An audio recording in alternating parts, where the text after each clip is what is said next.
საქართველოსთან ერთად ქრისტესობის დღესასწაულს სერბეთის, ბულგარეთის, რუსეთის, საბერძნეთის მართლმადიდებლური ეკლესიები აღნიშნავენ. ბეთლემის ცენტრალურ მოედანზე, სადაც გადმოცემის მიხედვით მაცხოვარი დაიბადა, სპეციალური ძელი აღმართეს.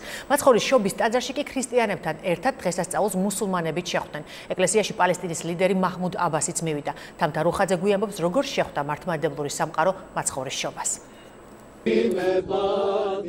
შობის დღესასწაული განსაკუთრებულად აღინიშნა იქ, სადაც გადმოცემის მიხედვით იესო ქრისტე იშვა. ეს ადგილი ბეთლემია.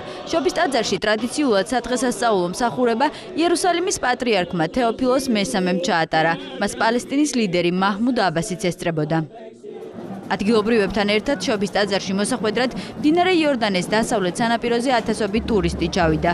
ლოცვის დაწყებამდე ისინი შობის ტაძართან შეიკრიბნენ, სადაც მომლოცველები სასულიერო პირებმა დალოცეს. პირველად ვესწრები შობის დღესასწაულს ბეთლემში. ეს მართლაც საოცარი განცდა ყოფილა, ძალიან კარგი ატმოსფეროა. შობა აღნიშნეს ეგვიპტეშიც ქრისტიანი კოპტები აბასიას კათედრალში შეიკრიბნენ, სადაც სადღესასწაულო ლოცვა ჩატარდა. ეგვიპტის ხელისუფლების გადაწყვეტილებით შობის ღამეს ქაიროში უსაფრთხოების ზომები მაქსიმალურად იყო გამკაცრებული. განსაკუთრებულად ხვდებიან შობის დღესასწაულს რუსეთში, სადაც მოსახლეობის დიდი ნაწილი მართლმადიდებელია. ტრადიციულად რუსეთის პატრიარქმა საშობაო წირვა მაცხოვრის სახელობის ტაძარში აღევლინა. ცერემონია პირდაპირ ეთერის საშუალებით გადაიცემოდა. მაცხოვრის ტაძარში ღვთისმსახურებას რუსეთის პრემიერ-მინისტრი მეუღლესთან ერთად ესწრებოდა. ისინი პატრიარქმა კირილმა დალოცა. გამონაკლისი დაუშვა წელს ვლადიმერ პუტინმა, რომელიც საშობაო ღვთისმსახურებას სოჩში ოლიმპიურ პარკთან აგებულ მაცხოვრის ხელთუქმნელი ხატების სახელობის ტაძარში დაესწრო. ეკლესია საგანგებოდ ოლიმპიური თამაშების დაწყებამდე რამდენიმე კვირით ადრე გახსნეს.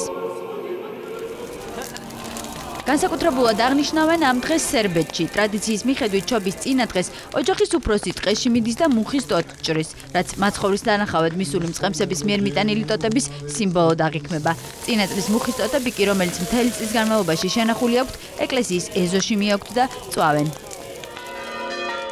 შობის დღესასწაული აღნიშნეს აზერბაიჯანსა და უკრაინაშიც.